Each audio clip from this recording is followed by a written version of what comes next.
Welcome to Learning Dorico. I'm composer and music educator Dr. Scott Watson. In this video, we'll walk you through how to make a more sophisticated lead sheet that includes new things that we haven't presented in previous videos, such as adding dynamics, adding various repeat directions, putting notes in a second voice or layer with the stems down. This will include reducing these notes to a smaller percentage size so they look like Q notes, and formatting and layout concerns that you'd use when your score is 2 pages or longer. This video has a lot of review of things that are in our previous videos, but also some new things. For those things we've already presented in previous videos, we'll move faster. Okay, lots to do, so let's get started. Let's take care of score setup. We've done this in previous projects, so we can move kind of fast. Command N to choose a single player. I'm going to choose woodwind oboe, as I've done in a lot of projects. I kind of like that sound. Add. Like to resize the screen here. We are in setup mode, so I'm going to use Command 2 to go into write mode. And at this point, I'd like to hide the flow title, the staff name, and also put my measure numbers underneath the staff system rather than above. So that is Shift Command L for layout options. Get rid of the flow title, never. Staff names, none. Staff labels, and then bar numbers instead of above, let's put it below. Apply, close. All right, we're going to use, let me select this first measure. We're going to use popovers to set things like meter key, tempo, and the number of bars. So Shift M, this is in 4/4, that's the meter. Shift K, this is in F major. And Shift T, the tempo is going to be relaxed. Triplet feel, and quarter note equals 80. And put that in parentheses, right? And then Shift B for bars. This is, I think, 26 measures. I'm going to add 26 measures. If I need to remove a measure later, I can. Let's go into the project information so we can add the title and the composer. That's Command I. And the title I'm going to put in all caps. What a wonderful world. And composer, let me just go ahead and put that in real quickly. Okay, arranger is going to be yours truly. And then let's put a copyright notice. I'll use the shortcut option G for that copyright sign. I am going to add a flow title, not in all caps though. I'm going to do it in title case. What a wonderful world. And that way you'll be able to see when we go back to the project.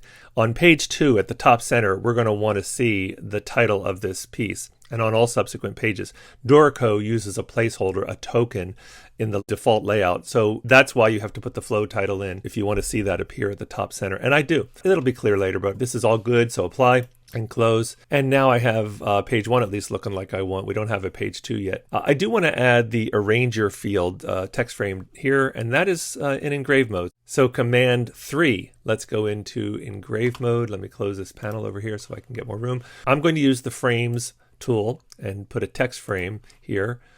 First of all, though, before I do that, let me move this one up a little bit like that. Great. Okay.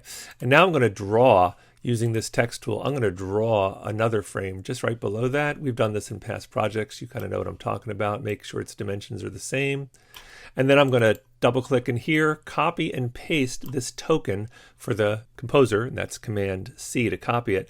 And now double click in this lower frame that I've created and Command V to paste it. I'm going to format it using the composer formatting so it looks exactly like the composer, right? Now, I'm going to change the token from Project Composer to Project Arranger, capital A. All right, and when I get out, now you'll see that it puts my name in there. Hit the tilde sign, you can kind of see what it looks like. I really like the way that looks. Great. All right, let's use Command 2 and go back into write mode. At this point, I'd like to put in some special bar lines and repeat instructions. That sort of helps me navigate through the score while I'm putting in notes later. So for instance, in measure 3, we need a forward repeat. We could actually use the bars and bar lines area of this panel. So go in here and choose the forward repeat and see that adds it. But I'm going to undo that. And I'm going to show you a shortcut. If you do Shift B for bars and bar lines, and then you do the single line and the colon, that is the shortcut for the forward repeat. So that might be a time saver. Okay, in measure 9 and 10, I want to put a first ending. It'll add the second ending automatically. Let me Shift click, hold that Shift key down while I select measure 10. And again, I could go into repeat structures and find the first ending and it puts it in for me.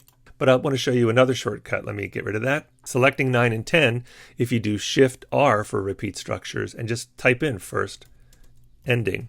And you do have to type in the word first. You can't use the number 1, but it'll put it in. Either way though, you're going to have to lengthen this second ending bracket. So just grab that little handle and move it to the second ending. This is something you can do in write mode. You don't actually have to go into engrave mode. So that's nice. Okay, so some other repeat instructions and bar lines. At the end of measure 20, I'd like to put in a double bar line. And again, I could do that from bars and bar lines right there.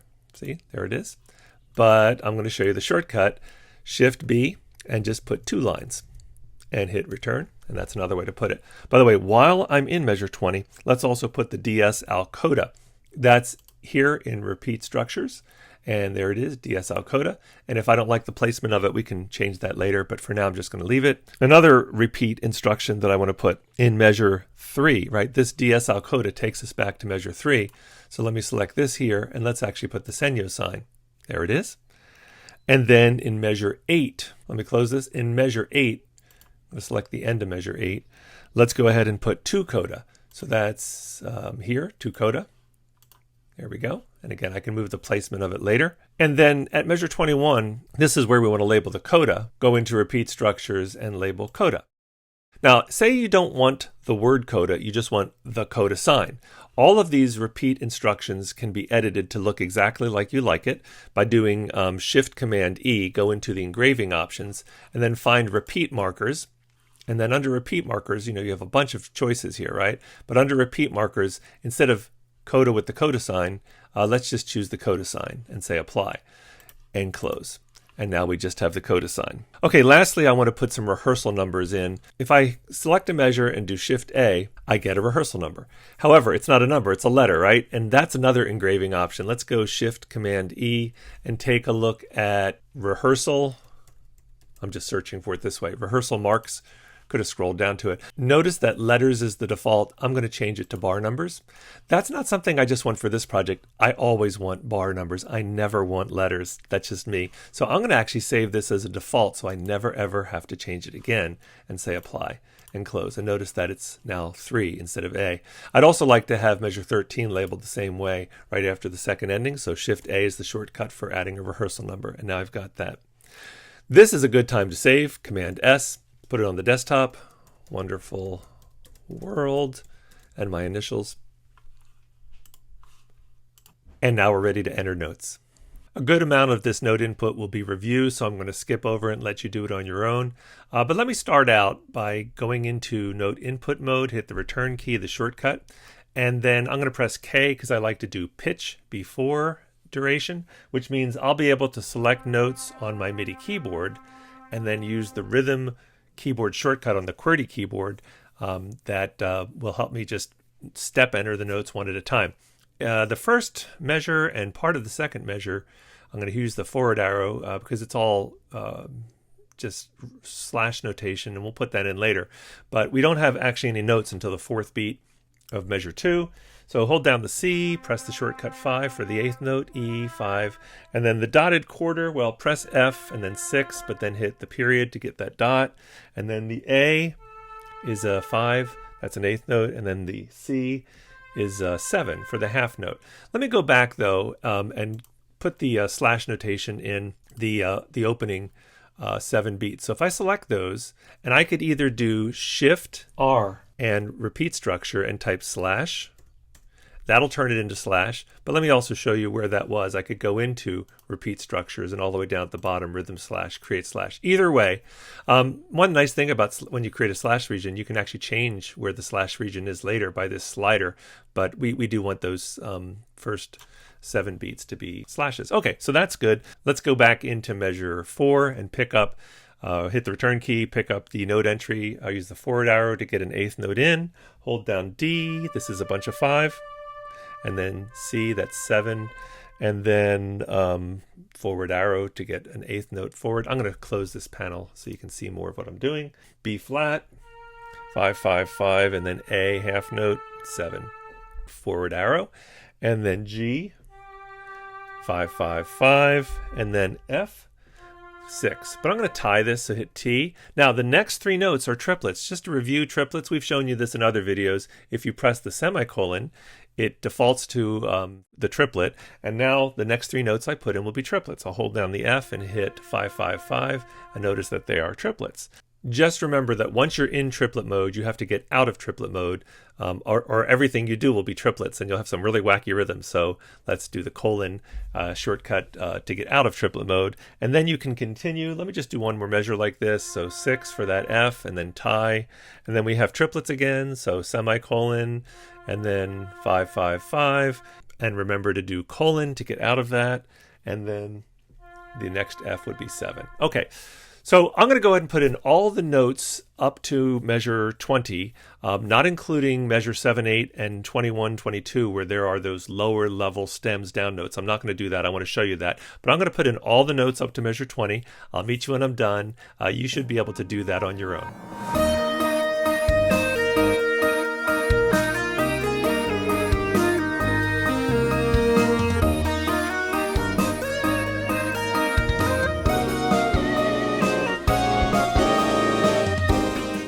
Okay, we are ready to put in the second voice in measure 7 and 8. So I'll select that, hit the return key to go into note entry mode. But now I'm going to press the shortcut Shift V to create a new voice. And you notice the icon with that plus and the stems down voice.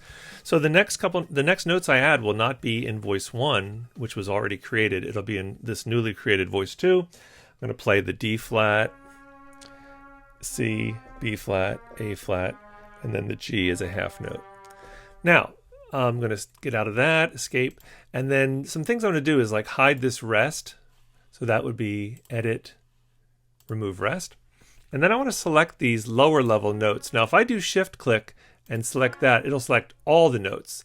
And I'd rather just select the lower level notes. So what I'm going to do is select that, hold the command key, and then one note at a time, select these new notes.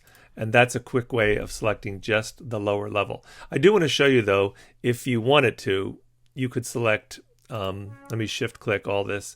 If you have everything selected, you could right click or control click and then filter out voices and say only the down stem notes. So that's another way to do it. In any case, I want to make these all slurred. The shortcut for slur is S.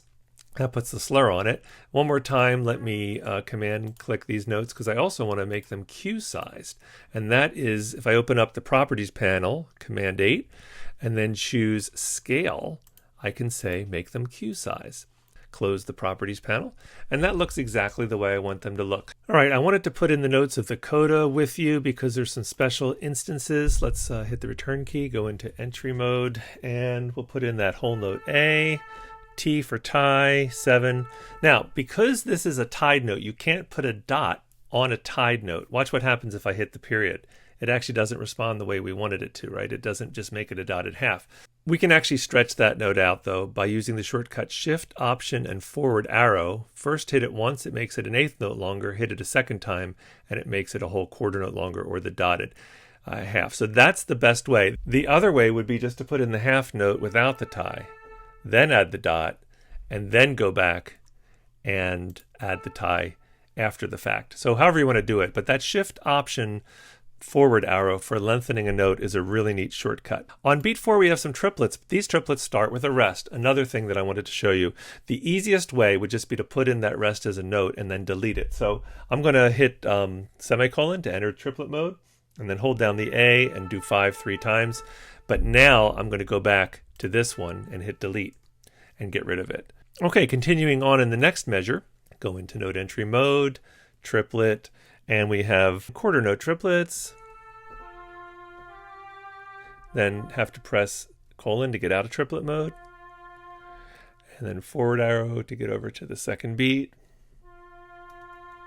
And then triplet mode. Colon to get out of triplet mode. And then let's tie these two whole notes together. All right, I'm going to delete measure 27. I'm going to go ahead and put in the second layer of measure 21 and 22. So go into the note input mode. Now, because I've already created a second layer earlier in the song, I don't have to do Shift V. All I have to do is hit V, and that toggles me to stems down. And I'll use the forward arrow to get to the third beat and put in the triplet. So I got to go into triplet mode, semicolon, and do these quarter note triplets. And then colon to get out of triplet mode, play the F sharp, and then add a dot to it. Let's keep this rest because it helps us know when these triplets start, but let's get rid of this rest. Edit, remove rest. Let's command click this lower layer notes and then do command 8 to go into the properties panel and scale that to Q note size. Okay, go back out, command 8. All right, that's looking really good. Okay, I want to put a fermata on just the last whole note. Watch what happens if I select these two tied notes and try to put a fermata in. It'll put it on the first, but I don't want to put it on the first. So let me undo that. Close this panel. If I hit the return key and use the forward arrow to get to that second of the two whole notes, then I can put the fermata in exactly where I want it. Of course, I'd like to show you another shortcut. If you use Shift H for holds and type in fermata, that's actually a quicker way to get that fermata in. We also have a ritardando on this triplet. That would be tempo, so Shift T, and I could type RIT period, get that ritardando in. By the way, if you see lines like this, you can always diminish the lines. If you don't want the lines to ever appear, go to Shift Command E and say that you want just text only and apply that, and then you won't have the lines at all show. And that is how I want to do it. Also, I want to move the ritardando below the staff. I have to do that in engrave mode, so that's Command 3, and grab it. That would use this tool, the graphic editing tool, and then I can put it where I want below the staff. Command 2, back to write mode. I'm going to zoom out, Command -sign, and say that I've got all the notes in now, including those lower level notes. I'm going to go ahead and save. Let's go ahead and add dynamics. I'm going to zoom in. And the first dynamic I need is in the very beginning. Just click there. And the shortcut pop over is Shift D for dynamics. And I'll just type MF for mezzo forte, hit return, places that where I want it. Let's go down to measure 11. And here in measure 11, we want to do a decrescendo. Shift D for dynamics. I'm going to use the right angle and return, and it puts in our decrescendo. Then I'll select this, Shift D and MP, puts in the mezzo piano. Let's go down to measure 16 and 17. Here I want 2 beats of crescendo, so I'm going to shift click all of this and then Shift D for dynamics, do the left angle, puts that in. Now notice that crescendo is a little long, but that's okay. Dorico's smart. When I go to put in the forte here, Shift D, forte, watch, it'll adjust the size, and it makes that change for me. Great. All right, down here in measure 20, I'm going to do a decrescendo for these 3 beats. Now it's going to actually take it up to the first note of the triplet. That's okay. We'll adjust later. But let's go ahead and do the decrescendo, the right angle. But let's put mezzo forte on the first note of the triplet. I have to use note entry to get over to that first note of the triplet using the forward arrow. Once I get there, then I can do Shift D and mezzo forte, and then Dorico adjusts the decrescendo hairpin for me. Okay, that's looking great. Now we're ready to add chord symbols. Chord symbols is something we covered in a previous video, but we'll review them here as well for at least a little bit. I'll put in maybe 2 systems worth of chords, and then I'll let you go on your own. Let's start entering chord entry mode, Shift Q, and type in capital F for F major. Hit the space bar twice to get to beat 3, GM7/F. This is one of those sort of alternate bass slash chords. Hit the space bar, F. Same thing here, G minor 7/F. All right, in measure 3, we're going to have F, and then 2 beats later, A minor. Next measure, B flat, lowercase b turns into a flat sign. then A minor. You get the idea. I'm going to put the chords in up to the first ending. Next measure, B flat. And then on the second half, B flat, but with C as the bass. Okay, I want to point out here that that B flat / C did not show the B flat, and that's an engraver option. Let's go into engraving options, Shift Command E, and under chords, I'm going to just search for that, chords, chord symbols, and especially the alternate bass symbols. Scroll down here. All the way down here. Notice that what's here as a default is not reiterating the chord, but just the slash. So I'd like to have the chord reiterated. So apply that, go back here, and now you do see the B flat. I'm going to let you put in the rest of the chords on your own. I'll meet you when you're done.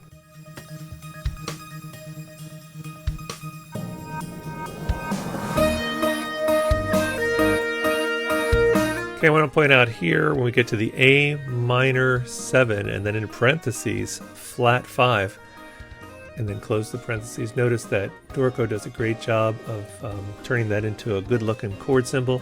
And again, you can go into the engraving options if you don't like the way that appears. Let's continue on.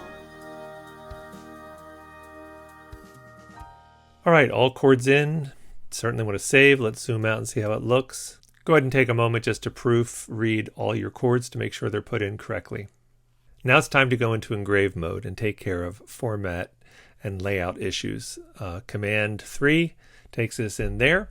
Let's take care of this last system first. You notice it stops in the middle of the system. It should justify or go all the way over to the right system.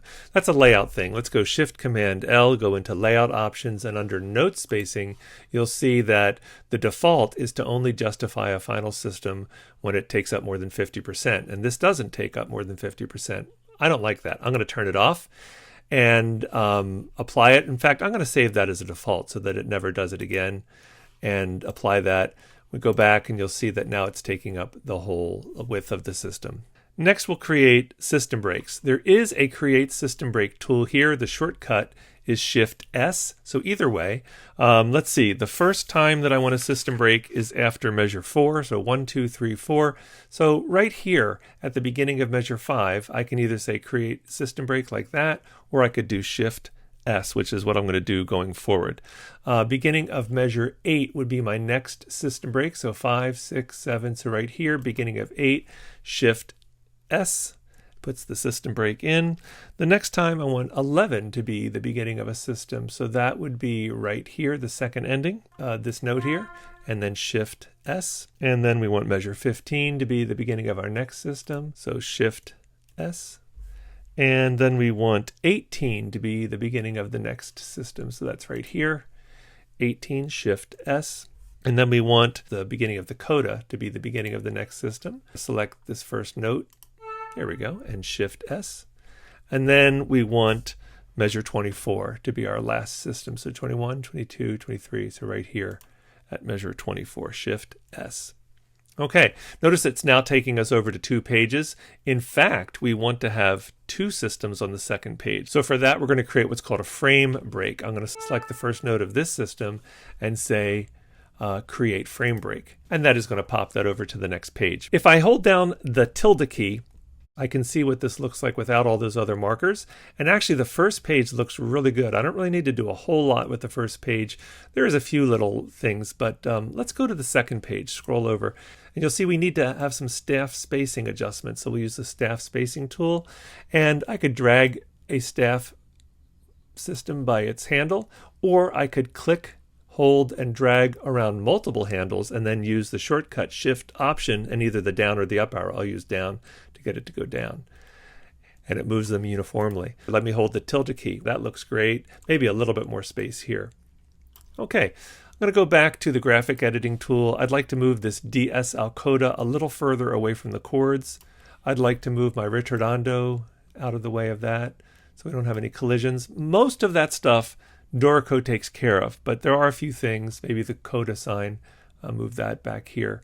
So there's a few things that you can take care of with graphic editing. All right, let's zoom out a little bit and look at it with the tilde key and say, how do we like it? Maybe this system here maybe this second system I want to move up just a hair. Maybe too much. Looks great.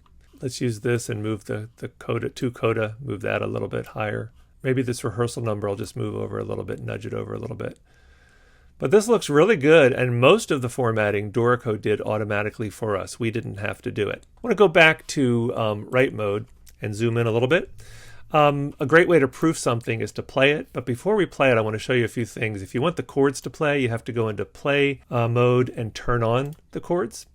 Also, Shift-Command-P gets us into playback options, and then under repeats, if you want to have the slash chords play, you have to select that and apply that. Okay, so now when I hit P to play it back, you'll actually hear those slash chords. And you'll hear the chords. Right, because in the play mode, we turned on the chord track. Okay, I'll stop that. I think we are ready to print, and that would be Command 5 to go into print mode, and we can print it either as a PDF, or we could, and that would be under graphics, print it as a PDF, or we could print it to our printer. I hope this video has been helpful. Good luck learning Dorico.